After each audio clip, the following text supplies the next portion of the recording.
A crowded 747 has disappeared over the Atlantic.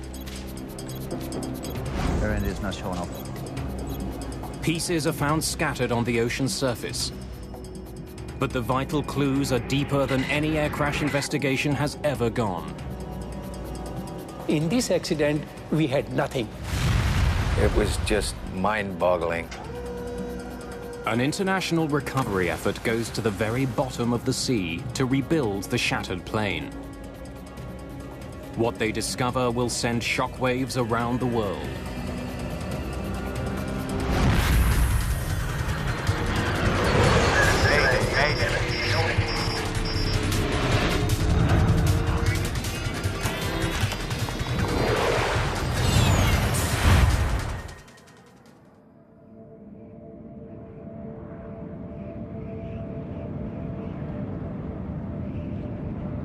Early morning, June the 23rd, 1985.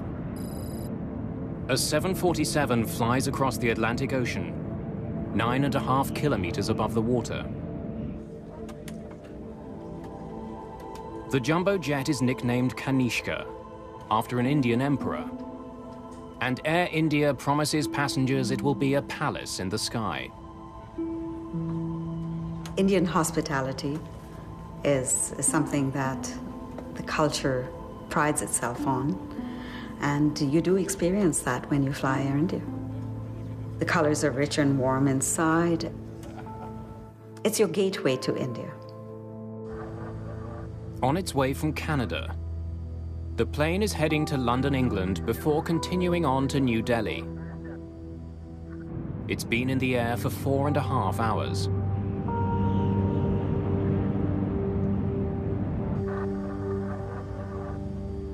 Captain Hanse Narendra is a veteran Air India pilot.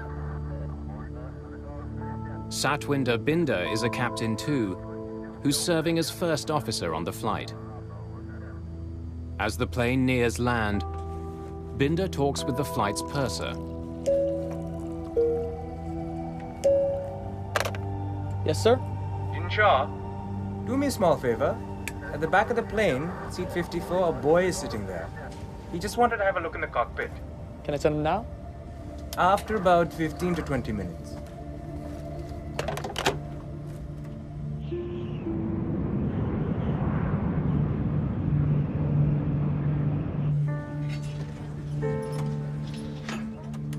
There are 329 people on board, including passengers and crew. Many of them are flying to India to visit family or friends.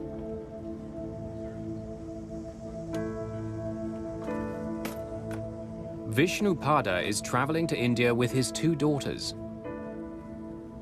Their mother, Lata, is already waiting for them there. We had decided that it would be the ideal year to take an extended vacation in India as a family. 6 minutes after 8 in the morning, co-pilot Binder makes radio contact with air traffic control in Ireland. Shanwick, Air India 182, good morning. Station calling Shannon. Go ahead again, please. Thomas Lane and Michael Quinn are working at the Shannon Control Center. Air India 182 is 51 north, 15 west at level 310. Estimate FIR at 0735. Air India 182, Shannon, roger. Cleared for London, flight level 310. Air India 182 is cleared to London, maintain 310. You want to come up front now? Yeah. Okay. Let's go.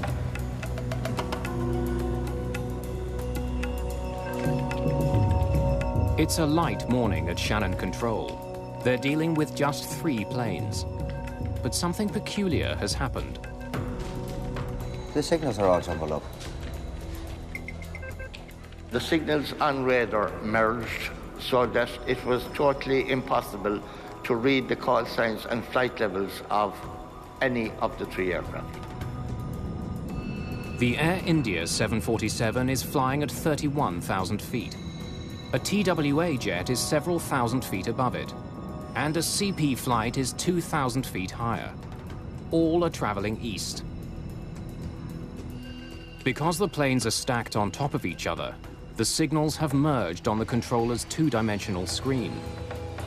Tom moved the tracker ball on radar and separated the signals.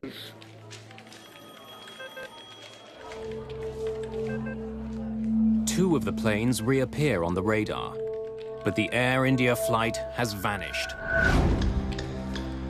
Air India's not showing up. Hold on a minute.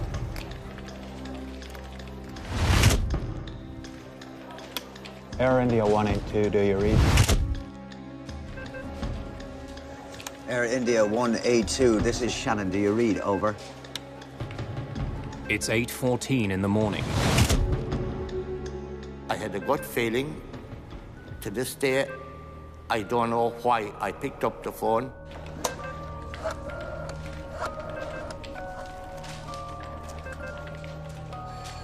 Yes, it's Michael Quinn at Shannon. We have a plane off radar. Normally, a distress call to search and rescue isn't made until a plane has been out of contact for more than 20 minutes.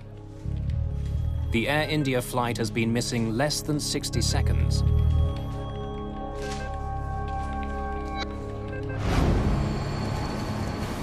Several ships in the area begin searching for signs of the plane. Its last known position is some 290 kilometers southwest of Cork. Just 2 hours after the plane disappears, a Canadian-owned cargo ship in the area confirms the worst. The first pieces of wreckage are discovered. Uninflated life rafts are spotted bobbing in the cold Atlantic. Then bodies are seen. It's quickly clear that no one has survived. In India, Lata Pada is waiting for her husband and 2 children to arrive when she hears the news from her brother. He sat me down and told me that, something terrible had happened. I was just in total shock, and, part of me was trying to digest the information, and part of me was trying to imagine if indeed the worst had happened, how I was going to continue my life without them.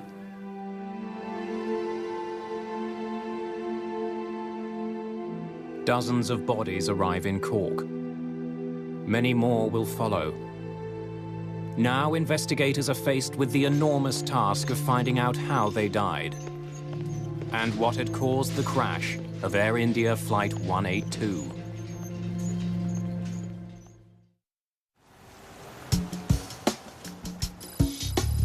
"130,000 people live in the city of Cork.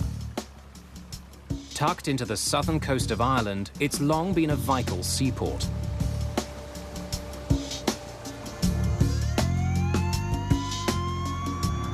On June the 23rd, 1985, a gruesome cargo begins arriving at the city's docks. Just hours after Air India Flight 182 crashes into the sea, bodies and wreckage are brought in by boat. Dr. Cumin Doyle is a pathologist at the Cork Regional Hospital. The first bodies arrived at 4:45 p.m. on that Sunday afternoon, and at 12 midnight we had 130 bodies. Doyle and his team will examine the bodies to see if they can find any signs of what caused the crash. We had 3 police people working on each body: photographer, a ballistics expert, and a forensic odontologist. That is a person who examines the teeth, the face, for identification purposes. In just 4 days, autopsies are performed on 132 victims. All parts of the body were examined externally in detail, and every detail was noted down. We were looking, of course, for the causes of the fatalities. Doyle makes a telling discovery. Almost all the victims died in the air. Only 2 of the bodies showed signs of drowning, which indicated that the others were not breathing when they hit the water. There's something else that's common to many of the victims. A large number have had their clothes torn off. Now that was important because if they had no clothes or little clothes, it indicated that they had fallen from 31,000 feet or so where this accident occurred. Some of the bodies also have signs of so-called flail injuries. These are breaks specific to bones in the hips, shoulders, and other joints. H.S. Kohler is the lead investigator into the Air India disaster.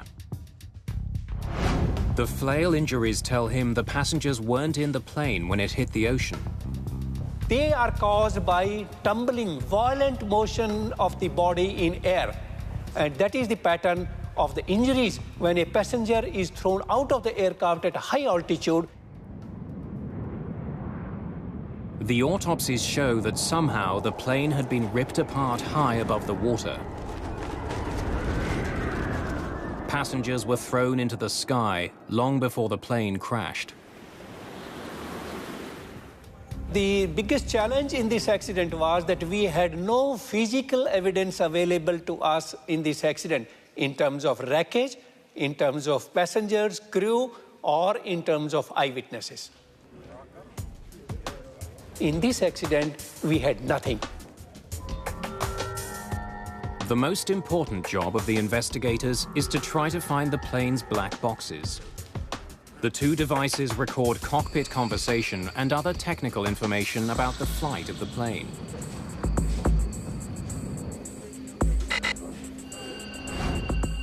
The recorders have radio beacons which send out a signal at a designated frequency. But it's still a huge task. The boxes are more than 6,500 feet below the surface, and the radio signals last just 30 days. Salim Jiwa is a journalist who has investigated the Air India disaster. The search for the black boxes was urgent, and 3 countries participated in it: England, Ireland, and India. But even with such a massive response, early efforts are frustrated. 42 kilohertz. It's too high. It can't be them. Investigators are picking up radio signals, but they're at the wrong frequency.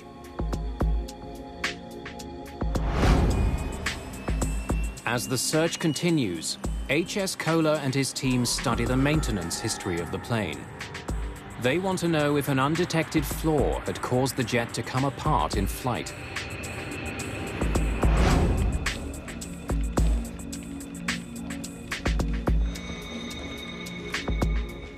They uncover a potentially important piece of information. The Air India jet was flying with 5 engines.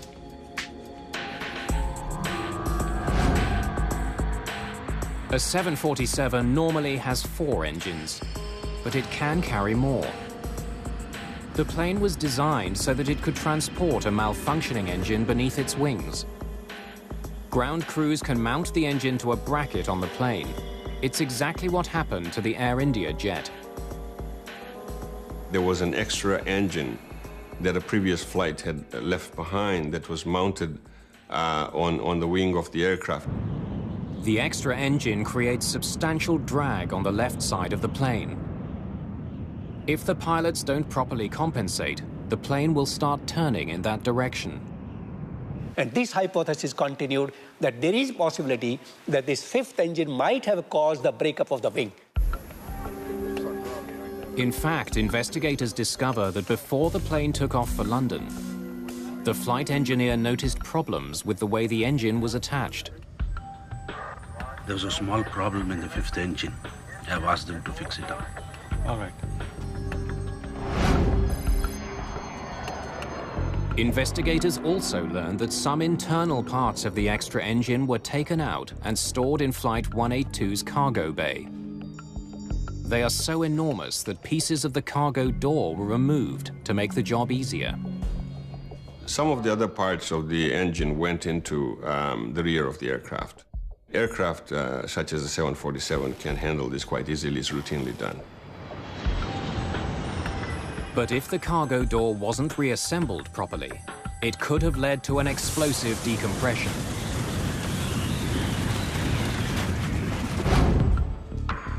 Kohler must consider two theories. Either problems with the door or with the extra engine itself brought down the plane. If either one had taken place, there should be evidence on the plane's black boxes. Finding the recorders has become increasingly important. Almost 2 weeks after the search begins, investigators get news that helps them pinpoint the location of the black boxes. The signal will be higher. So this 42 kilohertz could be it. Tell the boats to look again. The piece of the black box which broadcasts the locator signal is made of ceramic. If it's damaged, the frequency of the signal can change. It means the strange frequency ships detected earlier could be the right one. Both the cockpit voice recorder and the flight data recorder are finally located. But they're so deep, it's difficult to bring them up. The aircraft was at 6,000 feet below the sea, and it was the depth that was sort of defeating. A deep-sea submersible is brought in. But even with this specialized vehicle, and with the location of the black boxes known, it takes 4 attempts to bring the recorders to the surface. Estimate FIR at 0735. Air India 182, Shannon, roger. Cleared for launch. Lead investigator Kohler now has what he hopes are 2 vital pieces of the puzzle. If there's any problem with the aircraft, the crew will be talking about the problem. They will not be silent about the problem. But when he listens to the cockpit voice recorder, Kohler hears nothing unusual.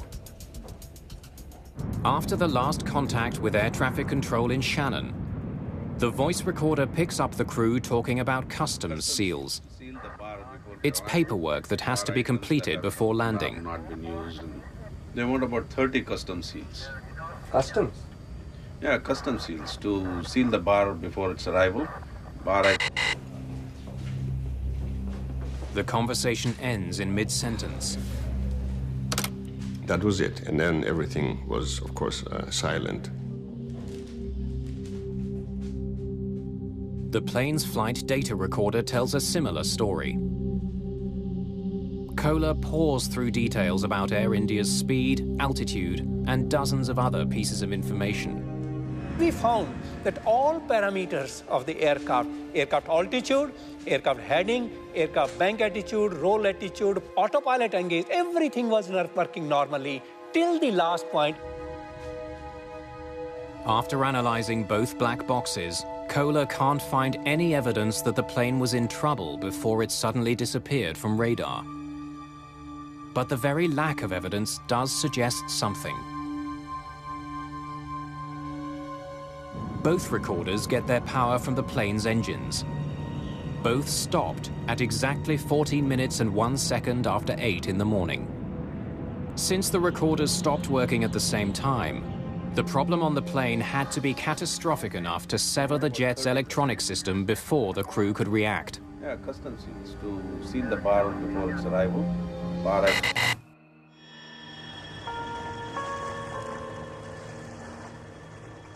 Investigators are becoming convinced that there are only 2 possible explanations for the crash: a devastating decompression or a bomb.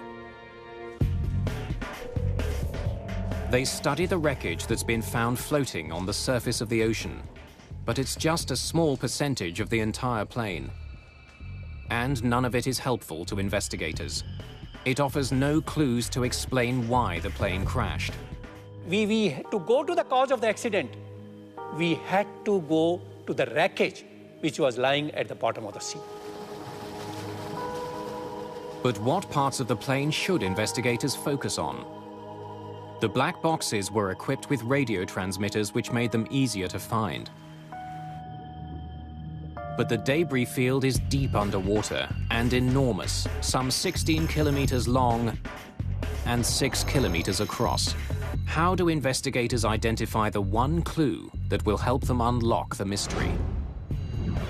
Roy Truman is an underwater salvage expert. He's brought in to do something that's never been done before: retrieve the ruined pieces of a jumbo jet from the bottom of the ocean. Up until that time, we had only been used with recovering small aircraft. Here we're talking about a 747, which was huge, and we had no idea of the size of the pieces and what we were going to find. Investigators know they can't bring the entire wreck to the surface. It's so deep it takes hours to recover a single piece. The submersible takes underwater video and still photos. Investigators use those to decide which pieces to bring to the surface. It was a narrow corridor, and at each end of the corridor, it was very light wreckage. All of the heavy stuff, engines, main aircraft structure was in the middle of the wreckage field. Like searching for a needle in an underwater haystack, investigators hope to discover the cause of the crash in a tangle of ruined metal. But autumn is coming. Soon the weather will turn bad, and they'll have to abandon their search. The key to unlocking the disaster still lies somewhere at the bottom of the ocean.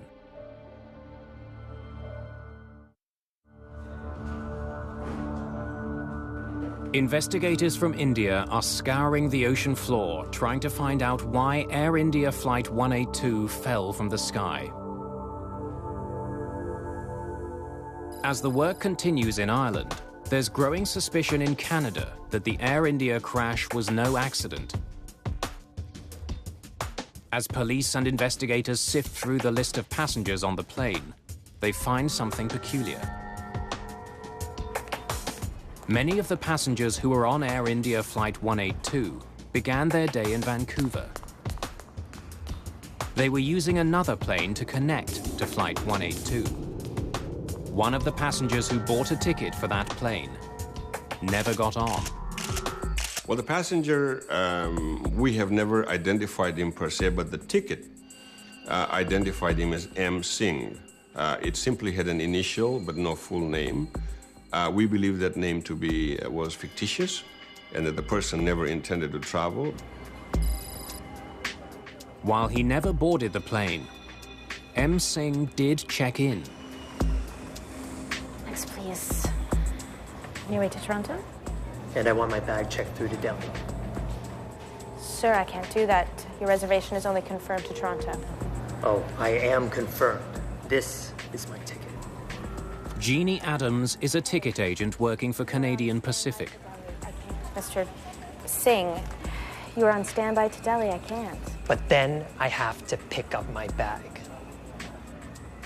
I can't check your bags through to India if you are not confirmed. But I am indeed confirmed.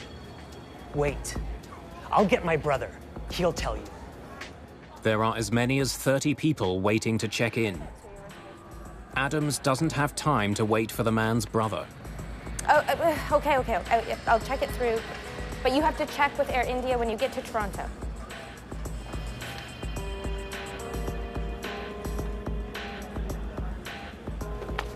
Your seat is 10B. Even though Singh doesn't have a ticket taking him to India, his bag is checked straight through. His luggage is loaded, but no one notices that Singh never boards the plane that leaves Vancouver. She broke the rules as they were. She should not have allowed that to go through for New Delhi Interline. But she was so bullied and so browbeaten by Mr. Singh in front of everybody else that I think, to her eternal sadness and heartbreak, she gave in. Singh's maroon bag didn't raise any concerns when it was loaded in Vancouver.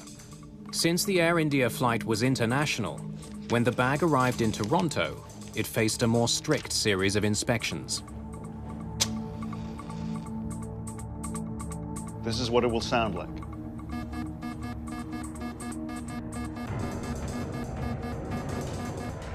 John D'Souza is a security officer for Air India. The day of the flight, he demonstrated a portable explosives detector for baggage handlers in Toronto. Chemicals in a match triggered the device, as would chemicals used in some explosives. Okay. The portable device was put to use because the X-ray machine, which normally scans every piece of luggage, had broken down. As security workers used the portable explosives wand on the bags, everything seemed normal, until they got to the maroon bag.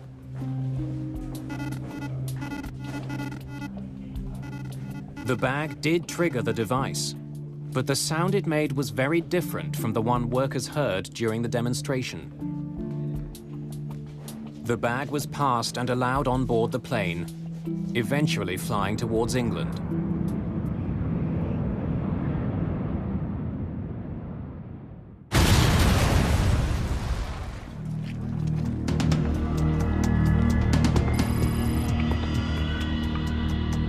As Air India Flight 182 flies over the Atlantic Ocean carrying M. Singh's bag, an explosion rips through Tokyo's Narita airport.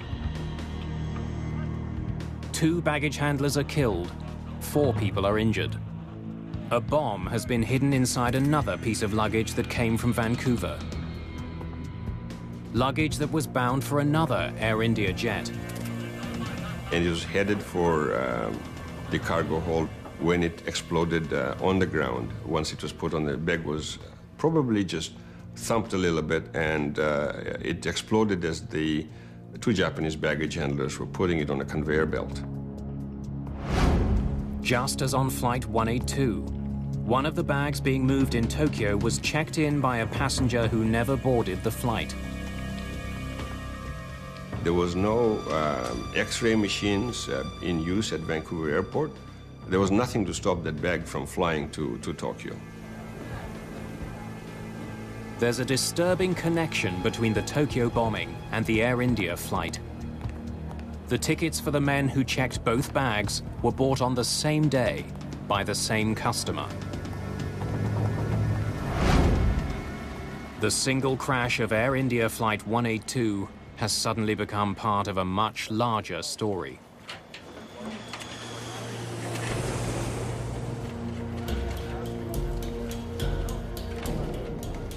With the apparent connection between the 2 incidents, investigators in Ireland are extremely interested in what police find in Tokyo. Soon after the bombing, forensic experts descend on Japan's Narita airport. There are traces of evidence everywhere. Amazingly, Japanese forensic experts were able to pick out tiny parts and fragments, and all the analysis finally led Japanese police to identify the vehicle that was used to carry the bomb. Experts even find serial numbers on pieces of the wreckage. Clues that show the bomb was hidden inside a specific stereo tuner made by Sanyo. All 2,000 tuners that were ever made were shipped to a warehouse near Vancouver, British Columbia. From there, they were sent to stores across the region. One of those tuners carried the bomb that exploded at Narita. Police have a difficult task trying to trace the sale of 2,000 tuners. They could have been sold to anyone. Most of the stores that had received the tuner had been sold out for years. But police get a break when they ask about the tuner at a store in Duncan, a tiny town on Vancouver Island. The last unit had been sold just a few weeks ago. They were able to figure out who bought the stereo tuner which contained the bomb. Police obtained the same sort of tuner that was used to house the bomb on Air India. They conduct tests to see how big the bomb would have to be to create the sort of damage that was found in Tokyo.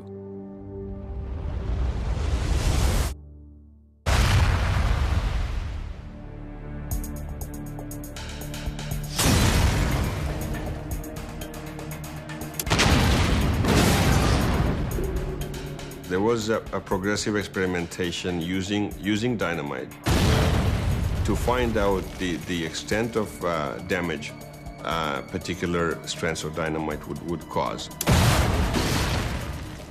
They match the size of the tuna fragments made after each explosion with the fragments that were found at Narita. They discover that just a few sticks of dynamite were likely used in the Tokyo bomb. But could just 4 sticks of dynamite really bring down a jet? Once they discover just how powerful the Narita bomb was, police place it into a fully loaded luggage container. The devastation is enormous. Any decompression caused by an event, an explosive device in the luggage hold, would be sufficient to cause catastrophic results for that aircraft. You don't need much. 4 sticks of dynamite can do the job.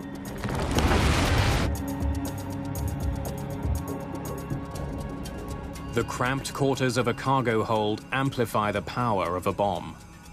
Tests conducted at Penn State University show that the shock waves created from a bomb blast don't travel in just one direction, but reverberate inside a luggage container, building on each other, vastly increasing the initial force of the explosion.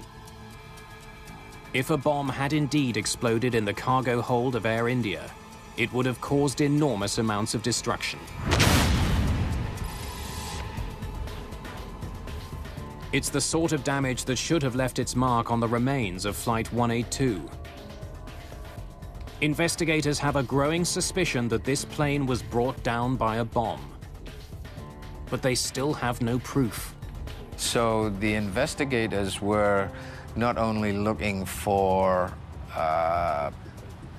something that was broken that might have caused the failure, but they were looking for signs of what caused the explosion, such as burning or solvent stains or possibly shrapnel in seats. It meant a lot tighter scrutiny of every piece of wreckage. We kept on analyzing each photograph. Is it giving any indication of an explosion? Is it giving any impact damage? Knowing his time is running out, Kohler selects a few key pieces of the plane to bring to the surface. Bad weather forces him to leave the rest behind. Kohler hopes the bits he does have can prove there was a bomb on board. Each piece that's brought up is carefully mapped to its original position on the jet. One of the most promising sections brought up from the bottom is the floor of the front cargo bay. When we recovered that item, we found that it had holes which are of a very special nature. Penetration from inside to outside at a very high speed. Curling of the edges of that one. And that was indicative of that perhaps this is the place where the explosion had occurred. As many as 20 holes are found. In each, the metal is bent outward, like the petals of a flower. These are classic signs of something being blown out from the cargo bay. On the side wall of the cargo bay, investigators find more clues. Additional holes are discovered, like the ones on the floor. These also appear to have been blown out from the cargo hold. A closer study of the ceiling of the cargo bay also indicates that the ribs connecting it to the fuselage were broken by being forced up.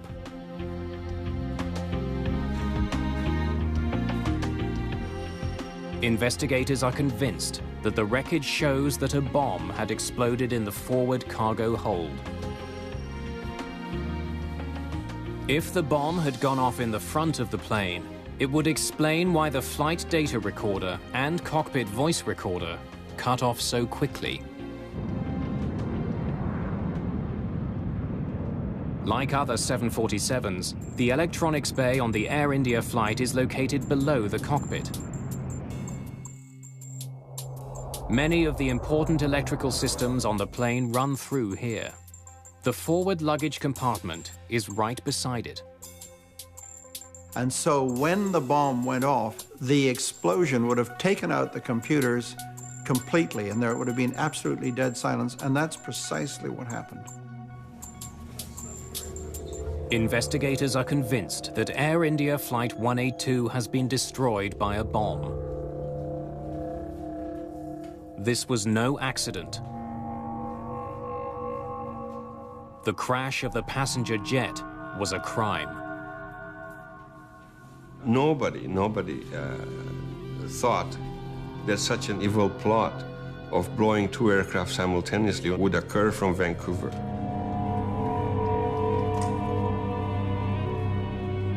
Exhaustive detective work creates a clear picture of what likely happened on board the Air India jet. In Toronto, M. Singh's bag is taken off the Vancouver flight and moved onto the Air India jet. It's put into a luggage container that's eventually placed at the front of the jet, right behind the plane's electronics bay. As the plane sailed over the Atlantic Ocean, the crew had no warning that a bomb was ticking down to disaster. They want about 30 custom seals. Customs? Yeah, custom seals to seal the bar before its arrival.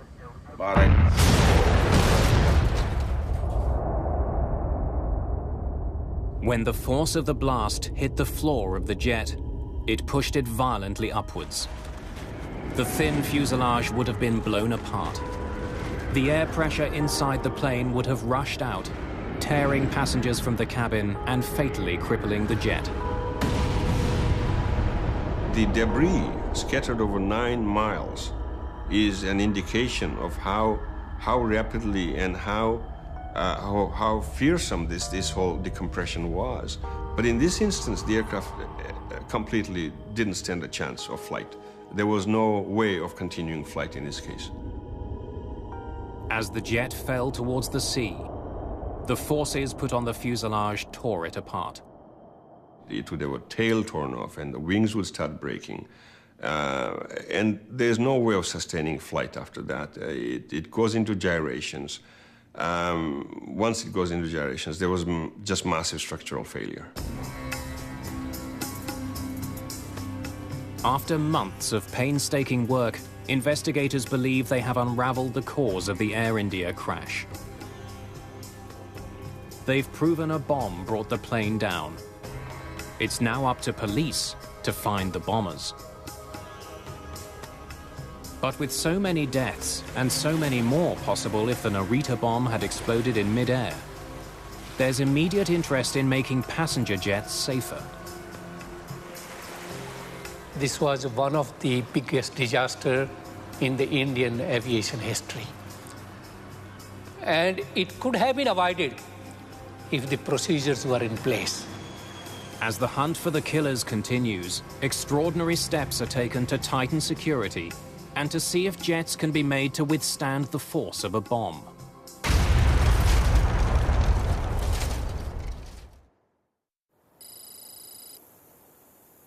It's May 1997. More than 10 years after a terrorist bomb destroyed Air India Flight 182.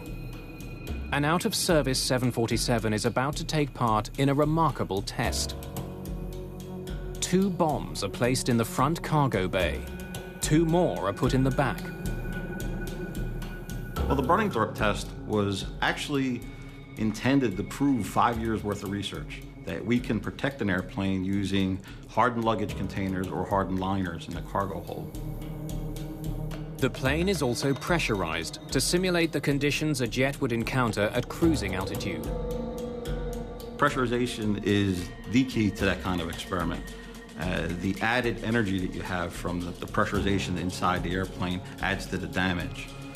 You can think of it as a balloon. If you take a pin and you put it in a balloon that's uninflated, you get just a simple hole the size of the pin. However, if you blow that balloon up and you hit it with a pin, it pops catastrophically. When the bombs are detonated, the result is devastating. The force of the blast plus the pressure inside the jet just tore the plane apart. And that's the closest we can come to seeing what would have happened to a jet in flight. The destructive power of bombs on jets is well known. But what the tests at Bruntingthorpe showed was that relatively simple measures can substantially minimize the damage caused by an explosion. One of the bombs in the rear cargo hold was placed in a normal luggage container. But the bombs in the front cargo hold were different. One was placed in a specialized container strengthened with a material similar to that found in bulletproof vests. The other was put in a normal container, but placed beside walls that had been reinforced with a blast-absorbing liner. When the bombs explode, the front of the plane is virtually untouched. We had no breach of the airplane skin with the liner or with the hardened luggage containers. But towards the rear of the airplane or the tail, where we didn't have any of the hardened materials, it was a catastrophic failure for the airplane. The standard luggage container did nothing to minimize the blast. Both the protective lining in the front cargo bay and the hardened luggage container were able to absorb the force of the explosion. It's only speculation, but would steps like these have saved Air India? Very likely. Would they make the industry safer today? Absolutely. Despite the dramatic results of the tests in Britain, hardened luggage containers are not used by world's airlines. While effective at stopping bombs, they're extremely expensive. The hardened containers are not in use now because it's just not economically feasible. The containers cost the tens of thousands of dollars just to purchase, and they're very fragile. They're composite materials, so if you run into the side of them with a forklift, they're pretty much useless from that point forward. There have been significant improvements made to the way that passenger luggage is screened at most international airports. More sophisticated color X-ray systems using multiple scanning beams are now used. But I am indeed confirmed. Wait, I'll get my brother. He'll tell you. Oh, okay. I'll check it through. But you have to check with Air India when you get to Toronto. And there are stricter regulations about luggage getting sent forward on connecting flights.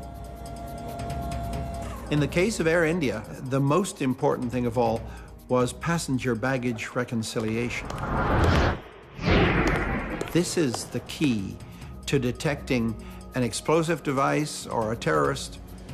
No plane leaves with baggage unattached to a specific passenger inside that plane.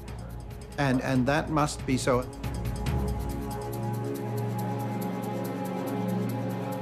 Your seat is 10B.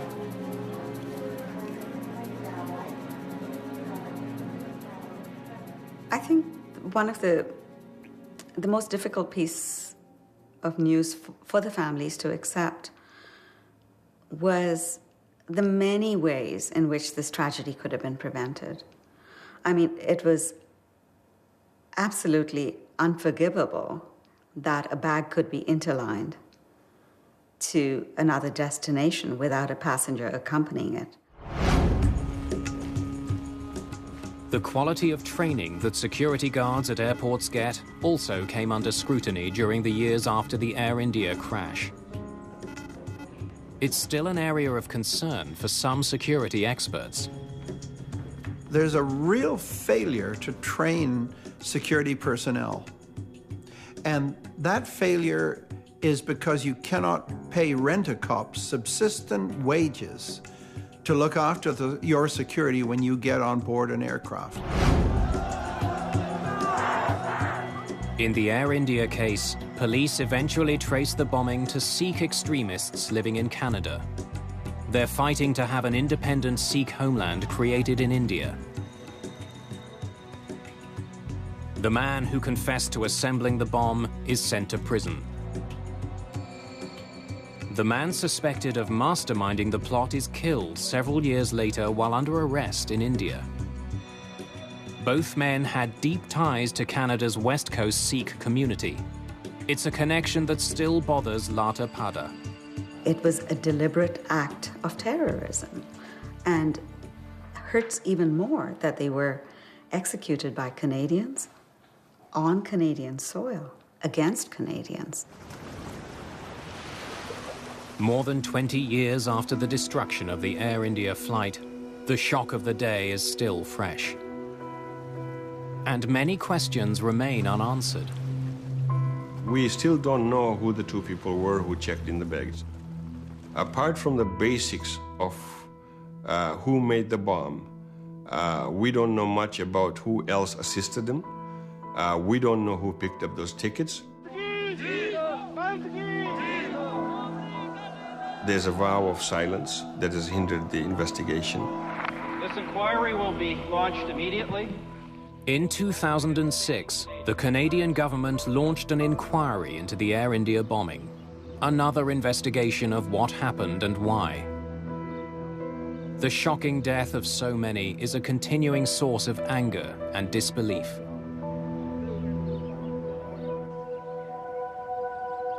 No matter what the inquiry finds, the sobering facts are the same. 329 people killed in an instant. There are memorials now in Ireland and Canada, mourning the victims of the Air India crash, marking the day a terrorist bomb ripped through the lives of so many.